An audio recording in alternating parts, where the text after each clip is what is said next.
श्री गुरु ब्रह्म महिमा अलेख शरण। श्री गुरु ब्रह्म महिमा अलेख शरण। श्री गुरु ब्रह्म महिमा अलेख शरण। इंग्राजी 2026 नूतन वर्ष रे अगणित दर्शक मान को हार्दिक अभिनंदन। आपण मानकु परम ब्रह्म परमेश्वर नूतन वर्षटी भलरे रखंतु, यह ही परम ब्रह्म निकट रे मोर प्रार्थना।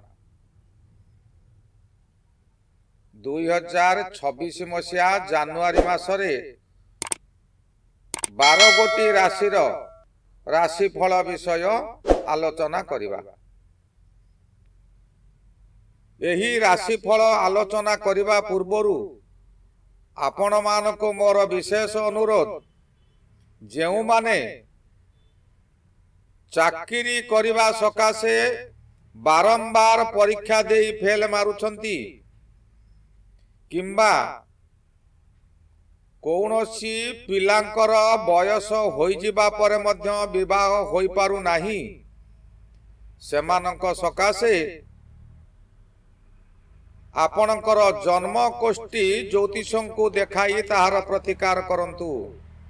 आमर एही तले दिया जाइतिबा मेल आईडी रे निजर नाम, जन्म तारीख, जन्म समय और जन्म स्थान प्रेरण करंतु। आसंतु एबे जानिबा 2026 मसीहा जानुआरी मासरे बिछा राशिर मासिक राशिफल। एही बिछा राशि राशि चक्रर अष्टम राशि। राशिर अधिपति हेले मंगल महाग्रह। एही बिछा राशि चंद्र महाग्रहंकर नीच राशि। बिछा राशि तांको जीवन रे बहु कार्य रे हाथ देई थांती। चंद्र महाग्रह जेहेतु व्यक्तिर मनकारक ग्रह, एही राशि रे नीच, तेणु मन सर्वदा अस्थिर रहिबो। कौनसी गोटिए कार्य रे स्थिर होई रहि परिबे नाही। कौनसी निर्दिष्ट कार्य रे मन रहिबो नाही। कौनसी गोटिए कार्य को सेमाने स्थिर करि परिबे नाही। 2026 जानुआरी मासटी बिछा राशि सकाशे शुभ अशुभ मिश्रित फल मिलिबो। राशि अधिपति मंगल मासर 15 तारीख ठारू बलवान होजिबे। मंगल ग्रह जेउ समय रे बलवान थांती, से समय रे प्रत्येक कार्य रे व्यक्ति आगुआ रहंती। जे कोनोसी कार्य रे मन देई लागि पड़िबे। कार्य हासिल करिबा सकाशे आपण कल बल कौशल लगाई देबे। बहु पूर्वरु जेउ कार्य को आपण पूर्ण करि पारु नथिले, सेही कार्य एबे आपणकर पूर्ण हेबो। हसर खुशी लागि रहिबो। रवि महाग्रह मध्य तृतीय रे गोचर करूछंती। तृतीय को 14 तारीख पर ठारू जिबे। रवि मंगल एकत्र शुभरे रहिबा द्वारा आपणकर आत्मा निर्मल रहिबो। एही मंगल मध्य मकर राशि रे सिंहासन। एही समय रे पूजा पाठ रे मन रहिबो। बहु धर्मानुष्ठान रे जोग देबे। तीर्थ पर्यटन मध्य करिवे। बहु प्रतीक्षित कार्य आपणक हाथ को आसीबो। एही समय रे आपणकर कौनसी धनर अभाव रहिबो नाही। विशेष कथा हेला, बिछा राशि एक मायावी राशि। जेपरि रामचंद्र को माया मृग देखा देई राम और सीता को मोहरे पकाई देला, रामचंद्र मध्य सुनार हरिण पछरे गोड़े गले। से जानी पारिले नाही जे सुवर्ण एक धातु, ताहा पुणी जीवंत हेबो किपरि। सेही परि बिछा राशि व्यक्ति माया करी जेते बड़ शक्तिशाली व्यक्ति होइथांतु पछे, तांकु निजर माया जाल रे फसाई देई माया नगरीर मेंढा परी करी रखिबे। विशेष करी बिछा राशिर व्यक्ति माने गोटिए कथा बहु विश्लेषण करी विभिन्न प्रकार बुद्धि खटाई जहाकु हेले आयतरे रखि पारिबे। एणु रवि और मंगल एकत्र थिबा समय रे आपण असाध्य कार्य को मध्य साध्य करि पारिबे। शुक्र महाग्रह मध्य द्वितीय रे मास आरंभ रु थाई 12 तारीख ठारू तृतीय को जिबे। शुक्र ग्रह द्वितीय रे थिबा समय रे परिवार समस्त व्यक्ति आपणक सपक्ष रे जिबे। ପ୍ରତ୍ୟେକ କାର୍ଯ୍ୟରେ ଆପଣଙ୍କୁ ଆପଣଙ୍କ କାର୍ଯ୍ୟରେ ସହଯୋଗ କରିବେ। ଏହି ସମୟରେ ସ୍ୱାମୀ ସ୍ତ୍ରୀଙ୍କର ଏକ ମନ ଏକ ପ୍ରାଣ ହୋଇ ରହିବେ। ସଂସାର ଗାଡ଼ି ସୁରୁଖୁରୁରେ ଚାଲିବ। 12 ତାରିଖ ଠାରୁ ତୃତୀୟକୁ ଗୋଚରରେ ଭ୍ରମଣ କରିବେ। ଶୁକ୍ର ହେଉଛନ୍ତି ମନ୍ତ୍ରୀ ଗ୍ରହ, ବୁଦ୍ଧିମାନ ଗ୍ରହ। ଆପଣଙ୍କୁ ଏହି ସମୟରେ ବୁଦ୍ଧିରେ କେହି ହଟାଇ ପାରିବେ ନାହିଁ। ବୁଦ୍ଧି ଖଟାଇ ଆପଣ ଆଗକୁ ଆଗକୁ ମାଡ଼ି ଚାଲିବେ। ରାଜ କର୍ମଚାରୀଙ୍କ ଠାରୁ ସାହାଯ୍ୟ ମଧ୍ୟ ପାଇବେ। ସେମାନଙ୍କ ଦ୍ୱାରା ଆପଣ କୌଣସି କର୍ମ ମଧ୍ୟ ପାଇପାରନ୍ତି। ଯେଉଁ କର୍ମକୁ ବହୁ ଦିନରୁ ଅପେକ୍ଷା କରୁଥିଲେ, କୌଣସି କାରଣରୁ ପାଇପାରୁ ନଥିଲେ, ତାହା ଏବେ କୌଣସି ରାଜ କର୍ମଚାରୀ ମାଧ୍ୟମରେ ହାସଲ କରିପାରିବେ। 12 ତାରିଖ ଠାରୁ ଏହି ଶୁଭ ଫଳ ଅଧିକ ମିଳିବ। ଯେଉଁମାନେ ବ୍ୟବସାୟ କରୁଛନ୍ତି ସେମାନଙ୍କର ବ୍ୟବସାୟ ଦିନକୁ ଦିନ ବୃଦ୍ଧି ହେବ। ସୌକିନୀ ଦ୍ରବ୍ୟ ବ୍ୟବହାର, ଡ୍ରେସ ବ୍ୟବସାୟ, ବିଶେଷ କରି ନାରୀମାନଙ୍କର ସୌକିନୀ ଦ୍ରବ୍ୟ ବ୍ୟବସାୟ କଲେ ଅଧିକ ଲାଭବାନ ହେବେ। ଗୋଟିଏ ବିଷୟ ଜାଣି ରଖିଥାନ୍ତୁ, ଏହି ଶୁଭ ସମୟରେ ଆପଣ ଯଦି ଅସାବଧାନତା ହେଲେ ନର୍କଗାମୀ ହୋଇପାରନ୍ତି। ଯେଉଁ ପୁରୁଷମାନଙ୍କର ବିଛା ରାଶି, ସେମାନେ ନିଜକୁ ମନଲୋଭା ଚେହେରା କରିବା ସକାଶେ ବିଭିନ୍ନ ପ୍ରକାର କସ୍ମେଟିକ୍ ବ୍ୟବହାର କରି ନିଜ ତ୍ୱଚାକୁ ଚମକାଇ ଦେବେ। ଯେଉଁ ସମୟରେ ତ୍ୱଚା ଚମକିଥାଏ, ସେ ମନ ମଧ୍ୟ ଚମକିଥାଏ, ଯାହାଦ୍ୱାରା ନିଜର ଆକର୍ଷିତ ଚେହେରା ପରିପ୍ରକାଶ ହୁଏ। ସାଧାରଣତଃ ନାରୀମାନେ ସୁନ୍ଦର ଓ ବଳିଷ୍ଠ ଚେହେରା ପ୍ରତି ଆକୃଷ୍ଟ ହୁଅନ୍ତି। ନାରୀମାନେ ସ୍ୱ ଇଚ୍ଛାରେ ଆପଣଙ୍କ ସହିତ ମିଳାମିଶା ଥଟ୍ଟା ତାମସା ଆଦି କରିବେ। ନିଆଁ ଆଉ LPG ଗ୍ୟାସର ସମ୍ପର୍କ ଯେପରି ହୁଏ ତାହା ହିଁ ହେବ। ବଡ଼ ଧରଣର ବିସ୍ଫୋରଣ ହେବ।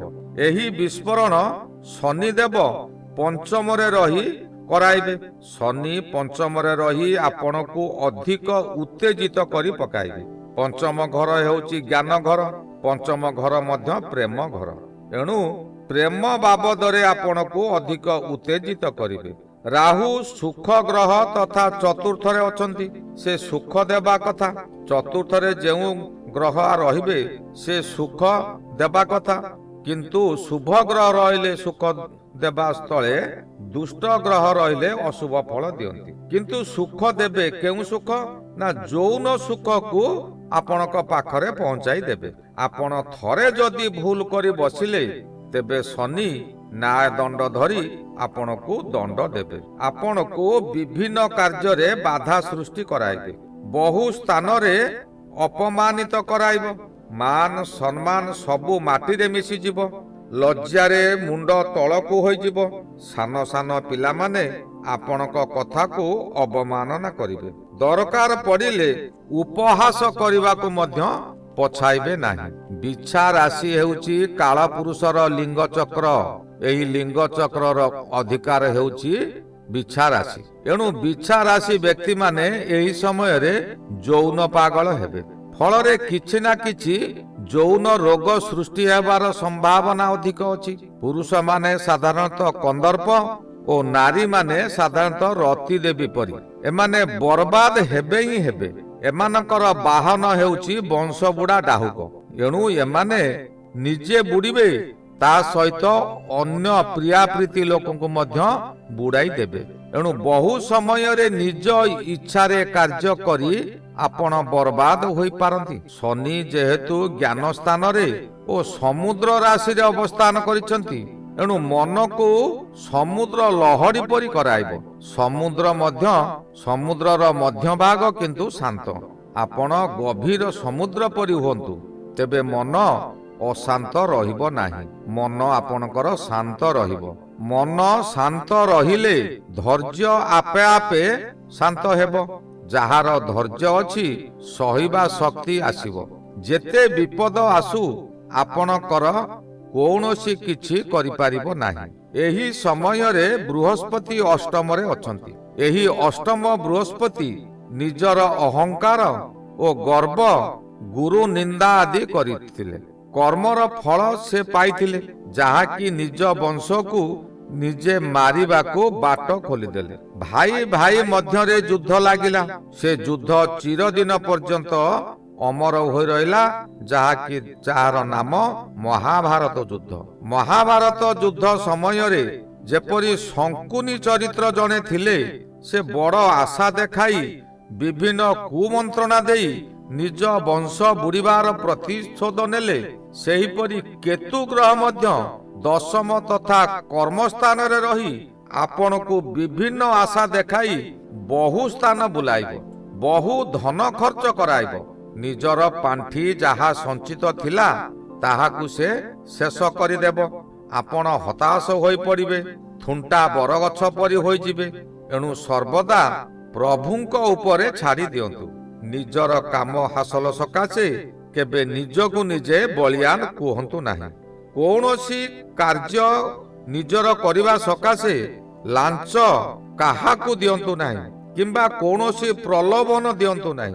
ଏହା ଦ୍ୱାରା ଅନ୍ୟର ଅମଙ୍ଗଳ ହେବ। ଅନ୍ୟର ଅମଙ୍ଗଳ ହେଲେ ନିଜର ବହୁ କ୍ଷତି ହେବ। ଏଥି ସକାଶେ ଅଲେଖ ସାଧୁମାନେ ପ୍ରଭୁଙ୍କ ନିକଟରେ ଗୁହାରି କରନ୍ତି, ଜଗତ ଭଗତଙ୍କର ମଙ୍ଗଳ ହେଉ। ଅର୍ଥାତ୍ ଜଗତର ମଙ୍ଗଳ ହେଲେ ତା ମଧ୍ୟରେ ଆମ୍ଭେ ମଧ୍ୟ ରହିଛନ୍ତି, ଆମ୍ଭର ନିଶ୍ଚିନ୍ତ ମଙ୍ଗଳ ହେବ। ଆମେ ସ୍ୱାର୍ଥପର ହୋଇ ଆମ ନିଜ ମଙ୍ଗଳ ସକାଶେ ପ୍ରଭୁଙ୍କୁ କେବେ ଜଣାଇବା ନାହିଁ। ଏହି ଗଲା 2026 ମସିହା ଜାନୁଆରୀ ମାସରେ ବିଛା ରାଶିର ମାସିକ ରାଶିଫଳ। ଶ୍ରୀ ଗୁରୁ ବ୍ରହ୍ମ ମହିମା ଅଲେଖ ଶରଣ। ଶ୍ରୀ ଗୁରୁ ବ୍ରହ୍ମ ମହିମା ଅଲେଖ ଶରଣ। ଶ୍ରୀ ଗୁରୁ ବ୍ରହ୍ମ ମହିମା ଅଲେଖ ଶରଣ ଶରଣ ଶରଣ।